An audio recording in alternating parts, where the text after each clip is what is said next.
Okay, so now, are you still listening to me? I'm listening. So Isabella and Linton Heathcliff are like over there. Isabella dies. Mm-hmm.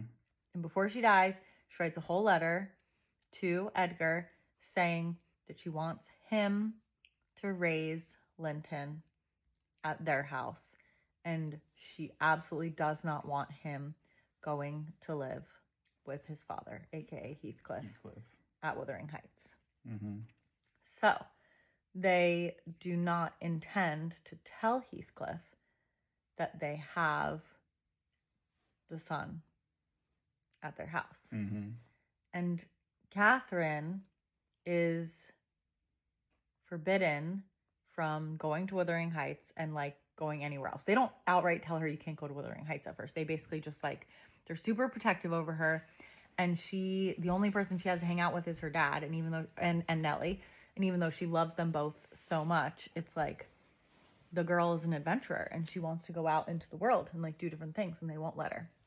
So when Edgar gets sick or he's like busy or something, maybe both, maybe busy at first and then sick, she starts to like go on these like little adventures and she's like playing outside. And for a while, like Nellie's always going with her. They're going together, they're walking. Then basically she somehow convinces Nellie that she's like fine to like go by herself and that she won't go past XYZ things. And then she just like slowly and slowly starts venturing out further and further and further. Okay. So one day she ends up basically close to Wuthering Heights and stumbles upon Heathcliff and like meets him. And then he's like, oh, you should come by Wuthering Heights. Like you could, whatever, like you could come over. And I think he's trying to like introduce her to / have her meet Hareton, basically, which she does. Hareton Earnshaw. Oh. Which is the brother's son. The brother's son. So that is her cousin. Mm-hmm. Okay. So her cousin on her mom's side. So she ends up going to Wuthering Heights. At this moment, does Heathcliff know that's... Yes, Heathcliff knows who she is. Who she is, okay. Yeah. He always knows. Yeah. So she meets Hareton and she like offends him at first. He definitely like thinks she's beautiful, whatever, but she's like, this can't be my cousin, like, because she's, you know, she's been raised proper in Edgar's house and like fancy. And yeah. Hareton's like basically raised like a servant almost, even though he's not. And so she says something rude and offends him. She's like, he couldn't be my cousin, whatever. And he like gets all upset and blah, blah, blah. Okay.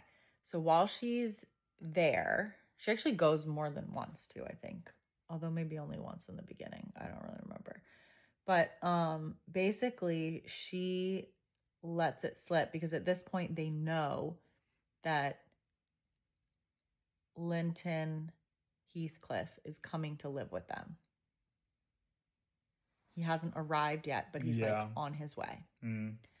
And she's so excited about it because she's like, oh my God, like I'm going to have a playmate, like someone to play with, like blah, blah, blah. And so she says, this couldn't be my cousin. Like my cousin is coming to live with me and like something else. And she like says that in front of Heathcliff, and Nellie's basically like, oh fuck, because they had always intended on never letting Heathcliff know where Linton was so that he couldn't basically, like he's his father. So especially back in this day, like he had the rights to him and Edgar would never stand against him or like fight him on it. Also because keeping in mind that Edgar is like meeker and like whatever versus like Heathcliff, who's like way taller, way more built, whatever, could beat the shit out of him basically. Mm.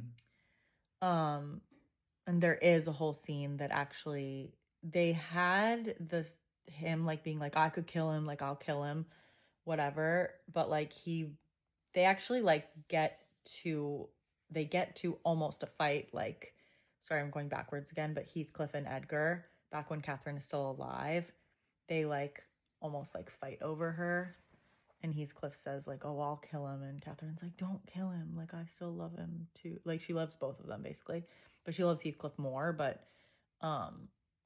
anyway, but she doesn't want Heathcliff to kill Edgar. And so then, and she like, that's part of what descends her into her whole like upset, madness, illness situation. Anyway, so Edgar's not going to stand up against Heathcliff because he knows that Heathcliff could like take him. So they were trying to avoid the whole scenario. They didn't want Heathcliff to know that they were going to have Linton Heathcliff at their house. But little Catherine spills the beans when she's there, and Nellie's like, oh, fuck. But she can't take it back. So then literally they get home. Linton Heathcliff arrives and they like meet, and little Catherine is so excited. She's all like, oh my gosh, like we're going to be best friends. This is so great. Like I'm going to have a playmate, whatever. They go to sleep. Next morning, Heathcliff is like, give me my fucking son. And they're like, fuck. And so they have to. So they give him to him. Also, Linton Heathcliff, the son, is also described to be like meek and weak and like not of good health or good. Like he's like not hardy. So he's like weak and whatever. So Linton Heathcliff goes to live with his dad. Meanwhile, the same way that Heathcliff treated Isabella like shit, he doesn't really treat Linton very well either. But Linton is kind of like a little, I don't even know what, but he's grown up his beginning years with his mother, right? So he's not like as like rough around the edges, whatever, as Hareton. Anyway, so he goes to live there. Then basically it's Heathcliff's like whole plan to get Catherine and Linton to fall in love and get married. So without going into like a bajillion details of the whole story, he ends up succeeding in this endeavor. So he finds different ways to manipulate the situation to get Catherine back over to Wuthering Heights. Oh, because basically Edgar and Nellie lie to Catherine, and she doesn't know that Heathcliff is Linton's father. And she doesn't know that Linton is living at Wuthering Heights so close. So it goes on for quite some time where Catherine's just like super depressed and super upset because she got so excited about Linton coming to live with them. And then he was there for like a day and then just like gone. And so then Edgar's starting to get in poor health, her dad. So she starts venturing off on her own. And again, Nellie kind of like goes with her at first, but she starts to go further and further. And basically she ends up at Wuthering Heights one day, again, via like running into Heathcliff. And he's like, oh, you should come by, like whatever. And then she finds out that Linton is living there. And she's like, wait, what the fuck? You guys have been lying to me this whole time. And they're like, well, that's because Heathcliff is a terrible person. Like, you can't go there, like all this stuff. And basically she doesn't listen to them. So basically she wanders off and meet Heathcliff somewhere twice. Because she met Heathcliff. She went to Wuthering Heights once already, and then he told that's why she spilled the beans about Linton is coming. Yeah, and then the second time after that, she just the second time she runs into Heathcliff, and I think he tells her that Linton is at his house. Okay. So then she's like, "What?" And she like has to go see for herself. So then she goes and she's like, oh my God, Linton. And then they like have this whole exchange and he's like, oh my God, I'm so happy to see you, whatever. So they do. So then she starts going to visit him there every single day and does not tell her dad or Nellie. Got it. So she keeps like disappearing and just going to visit. And like basically, so she and Linton fall in love, which is exactly what Heathcliff wanted all along. Then Nellie finds out, she gets in trouble, she's forbidden from going. So she stops going, she gets like depressed, whatever. So then they start writing letters back and forth that she gets like one of the servant people in the kitchen to deliver for her. So then she and Linton are writing letters back and forth. Okay. So she's like in love with him. And he's like in love with her, seemingly. Although at some point she finally ends up like going to meet up with him again. And then he's being like really weird and acting super afraid of Heathcliff.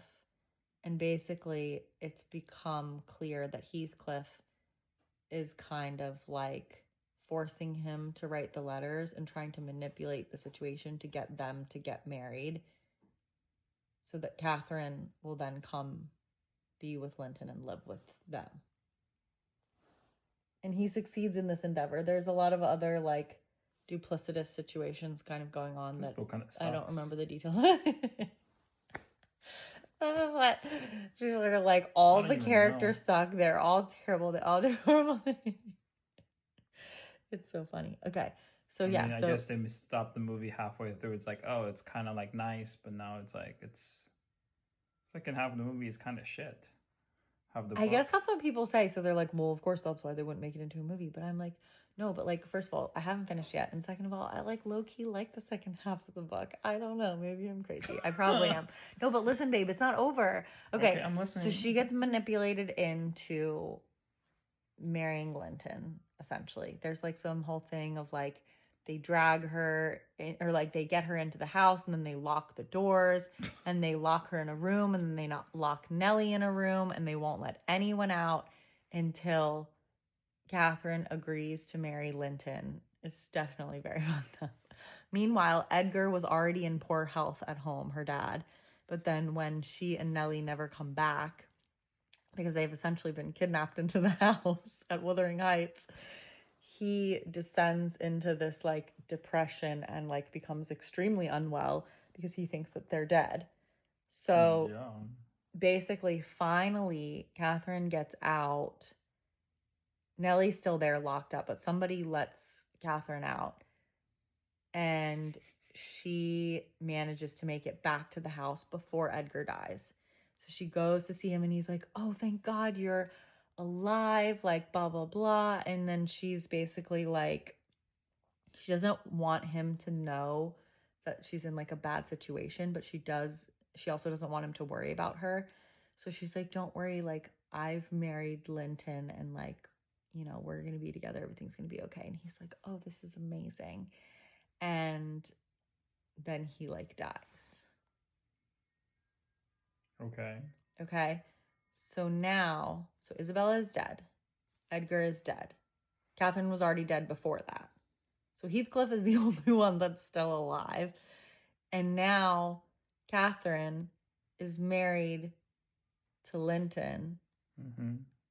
So basically Heathcliff owns Thrushcross Grange as well. That's why you rent it out right now. Exactly. Okay. Yeah, fine, got that.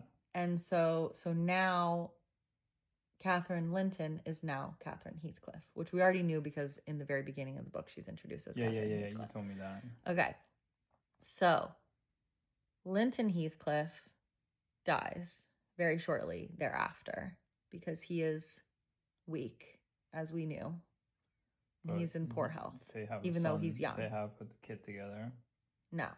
Catherine and Linton didn't have a kid together? That's what you told me, no? No. Oh. No.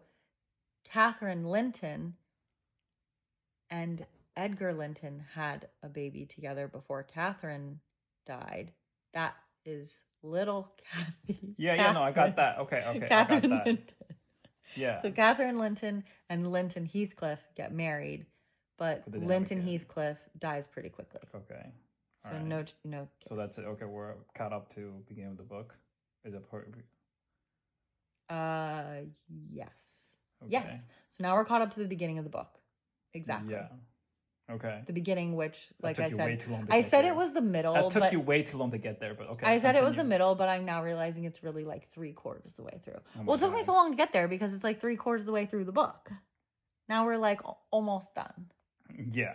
That took you a little bit way too long, but okay, got it. Continue. So this last part, which I enjoyed for some reason, I don't know why. It was like the first, I don't know. Okay.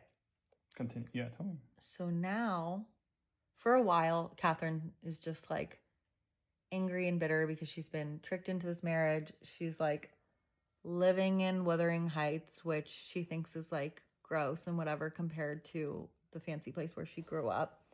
And she's stuck there with Heathcliff and Hareton Earnshaw.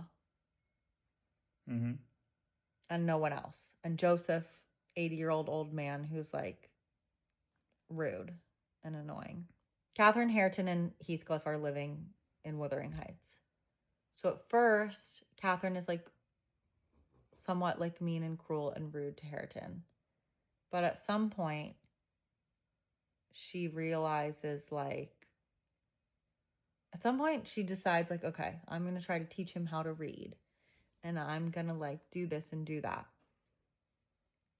The reason I'm hesitating, and maybe it doesn't matter, but I feel like Nellie kind of gives her a nudge and it's basically like, you should treat him more kindly, like, and whatever. And then that kind of, like, she's like nudged a little bit in the right direction. Okay, all right. Because Nellie loves the little Catherine. She hated older Catherine, but she loves little Catherine because she like raised her. Yeah, no, that's fine. Yeah, no, I said. And like, she kind of loves Hareton Earnshaw too because she also raised him before she got sent away. So anyway, okay, so now basically Catherine teaches Hareton how to read. They slowly start to fall in love. And then actually, I don't think they get married, but by the end of the book, they're together. Yeah, this book sucked. So bad. And basically, how it ends, so Catherine is with Hareton Earnshaw. They're together in the house there. Heathcliff, Nellie does come back. She's there for this part. So when she came back, I don't remember. Heathcliff basically starts to see his Catherine everywhere. Like her ghost is like haunting him, but he loves it. Remember at the end of the movie, he basically was like, you said you would haunt me, like you better haunt me, whatever. So then at some point, oh yeah, so Lockwood hears all this stuff from Nellie, the guy from the very beginning. He goes away. He comes back a long time later. And that's when he sees that Catherine and Hareton are like together now. Mm. And that might have happened earlier in the book. Well, either way, at some point, he sleeps in Catherine's old room, even though, like, one of the servants sneaks him in there and is like, don't tell Heathcliff you're sleeping in here. He'll, like, freak out, basically. And he has nightmares that Catherine is, like, out the window trying to get in. And he wakes up, like, screaming and whatever and, like, makes a whole fuss. And then Heathcliff comes down. And then he tells Heathcliff, like, yeah, Catherine was trying to get in, like, blah, blah, blah. And so then he, like, freaks out and he's like, leave, whatever. And so then Lockwood has to, like, go downstairs. And he is, like, Heathcliff is, like, opening the window. And he's like, Kathy, please come in, like, whatever. And so then, and the very end of the book is basically, like, Heathcliff seeing Catherine's ghost around different places. And he feels like he's, like, with her. And then he, like, dies and has them put his body where her body is buried. And that's the end of the book. Yeah, this book sucked. So bad. I don't know why I spent 40 minutes. Oh my gosh. Whatever. James thinks that the book is terrible. And he said it's the worst thing ever. But it's a classic. It's terrible. I can't tell if I hate to love it or love to hate it, or I just might love it. Listening to the whole book. I think I might love it.